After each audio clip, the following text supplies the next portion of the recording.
আমরা বাঙালিরা বাংলাদেশি আরেকবার যদি শুনি আমরা বাঙালিরা রোহিঙ্গা তোমার মুখের ভিতরে এসিড দিয়ে তোমার কণ্ঠটাকে পুড়িয়ে চাই করে দিব।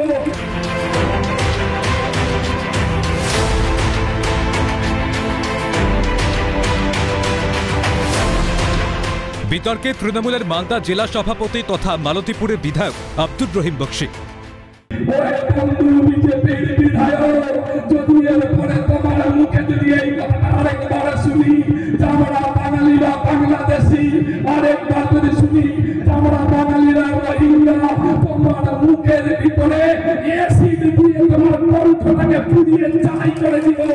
আর এখানকার বিজেপিরা যারা প্রতিবাদ করছে না, এখানকার বিজেপিরা যারা বাঙালি হয়ে বাঙালিদের সাথ দিচ্ছে না, এখানকার বিজেপিরা যারা বাংলা ভাষার সম্মান করতে পারছে না, আমি তো অনুরোধ করবো আপনাদের কাছে বন্ধু, যারা এখানে বিজেপি করছে তাদেরকে ভোট থেকে বয়কট করুন, তাদের বাড়ি ঘেরাও করুন, বিজেপির পতাকা ছিঁড়ে ফেলুন, তাদেরকে তাদের কণ্ঠরোধ করে দিন। বন্ধু বিজেপির সাংসদ পরে যদি এরকমের গণতান্ত্রিক আন্দোলন করতে দেখেছি বন্ধু, আমাদের গ্রামে ফুটবেলা হয়, ফুটবেলা দেখেছেন? ফুটবেলার বাড়ি পড়বে পিঠে, ধরাম ধরাম করে আওয়াজ হবে বন্ধু। মালদা জেলা তৃণমূলের সভাপতি তথা মালতীপুরের বিধায়কের এমন মন্তব্য কি অশান্তিতে ইন্ধন দেওয়া হচ্ছে প্ররোচনা? বিতর্কের মুখেও পিছু হটতে নারাজ আব্দুর রহিম বক্সী। গত 2 তারিখে বিধানসভার ভিতরে জৈনক বিজেপির বিধায়ক তিনি বললেন যে যত পরিযায়ী শ্রমিক বাইরে কাজ করতে যাচ্ছে সে পরিযায়ী শ্রমিকরা সকলে হচ্ছে রোহিঙ্গা, সকলে হচ্ছে বাংলাদেশি। আমরা কি রোহিঙ্গা? আমরা কি বাংলাদেশি? আমাদের পরিবারের ছেলেরা কি বাংলাদেশি রোহিঙ্গা? এই ধরনের বক্তব্য যারা একজন বিধায়ক হিসাবে করতে পারেন, সেই বিধায়ক সাধারণ মানুষের বিধায়ক নন। তাই তার কণ্ঠটা অবরুদ্ধ করতে হবে।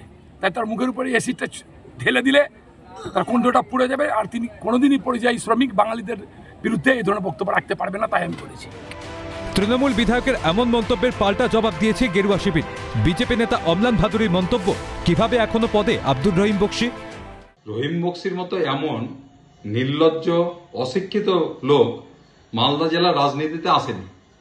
তিনি আজকেও ভারতীয় জনতা পার্টির বিধানসভার চিফ হুইপ শঙ্কর ঘোষের সম্বন্ধে যে সমস্ত কথা বলেছেন, অ্যাসিড ঢেলে দেব, পিটিয়ে মারব, বিজেপির ফ্ল্যাগ পুড়িয়ে দেব, সমস্তটাই তিনি অগণতান্ত্রিক অসাংবিধানিক কথা বলছেন।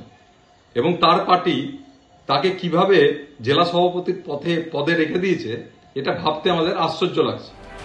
সব মিলিয়ে 26-এর নির্বাচনের আগে চড়ছে রাজনৈতিক তরজার পারদ। অভিষেক সাহার রিপোর্ট, ক্যালকাটা নিউজ।